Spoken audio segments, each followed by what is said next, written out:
Video میں آپ جانیں گے کہ کیسے حضور کے چاچا حضرت حمزہ کا کلیجہ چیرا گیا اور ان کے ناک کان کاٹے گئے، کس طرح سے ان کو زخمی کیا گیا، کیسے شدید ان پر وار کیے گئے۔ ویڈیو کو پورا ضرور دیکھیں، آپ کو ایک الگ نالج ملے گی۔ آپ کی ولادت 567 عیسوی میں مکہ میں ہوئی۔ آپ کے والد کا نام حضرت عبد المطلب ابن ہاشم اور والدہ کا نام حالہ بنت اوہی ہے۔ آپ قریش کے بنو ہاشم قبیلے سے تعلق رکھتے ہیں۔ آپ حضور اکرم صلی اللہ علیہ وسلم کے چچا اور اہل بیت ہیں۔ 3 نبوی 616 عیسوی میں ایک بار شکار سے واپس آئے تو آپ کو پتہ چلا کہ ابو جہل نے حضور صلی اللہ علیہ وسلم پر حملہ کیا ہے اور ان کو برا کہا ہے۔ آپ تلاش کرتے ہوئے کعبہ میں پہنچے۔ ابو جہل اپنے ساتھیوں کے ساتھ وہاں بیٹھا تھا۔ آپ نے کہا، تم نے محمد صلی اللہ علیہ وسلم کو تکلیف دی ہے، اب میں اس کا بدلہ لوں گا۔ یہ کہہ کر آپ نے اس پر وار کیا جس سے وہ زخمی ہو گیا۔ پھر آپ نے دارالارقم میں حضور صلی اللہ علیہ وسلم کے پاس آ کر یہ سب بتایا۔ حضور صلی اللہ علیہ وسلم نے فرمایا کہ اے میرے چاچا، اگر آپ اسلام اپنا لیں تو مجھے سب سے زیادہ خوشی ہوگی۔ آپ فوراً کلمہ پڑھ کر ایمان لائے۔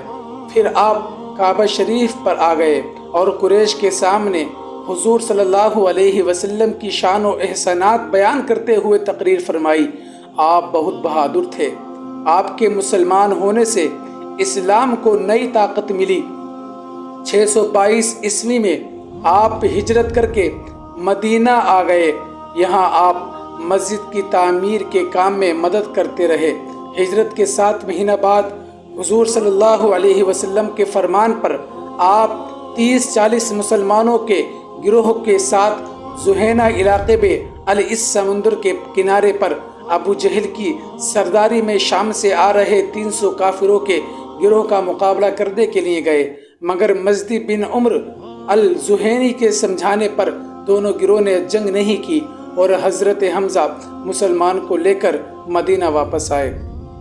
17 رمضان 2 ہجری 13 مارچ 624 عیسوی کو جنگ بدر میں حضور صلی اللہ علیہ وسلم نے حضرت حمزہ، حضرت علی ابن ابو طالب اور عبیدہ ابن حارث رضی اللہ تعالی عنہم کو مکہ کے کافروں کے مقابلے میں بھیجا۔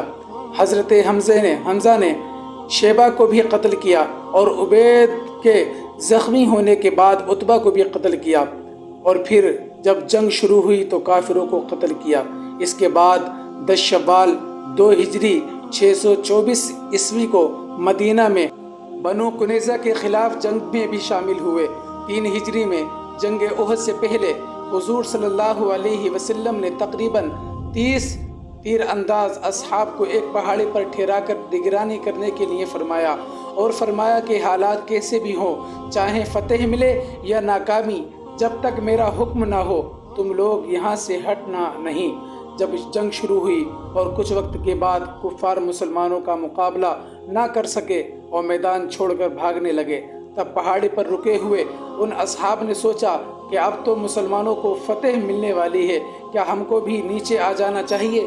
حضرت عبد بن زبیر رضی اللہ تعالی عنہ نے انہیں بہت روکا اور کہا، جب تک حضور صلی اللہ علیہ وسلم کا حکم نہ ہو ہمیں نیچے نہیں آنا چاہیے، مگر وہ نہیں مانے اور پہاڑی پر سے نیچے آ گئے۔ کافروں کے سردار خالد بن ولید نے جب موقع دیکھا تو اپنے گھڑ سوار ساتھیوں کے ساتھ مسلمانوں پر پیچھے سے حملہ کیا اور بازی پلٹ گئی اور مسلمانوں کو اپنی حفاظت کے لیے بھاگنا پڑا۔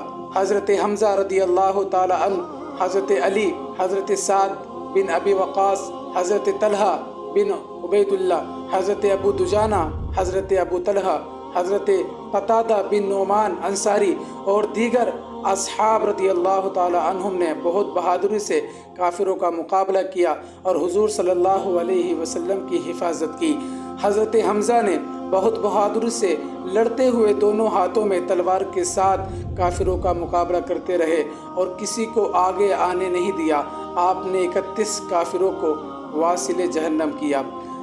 زبیر ابن مطعم نے اپنے چاچا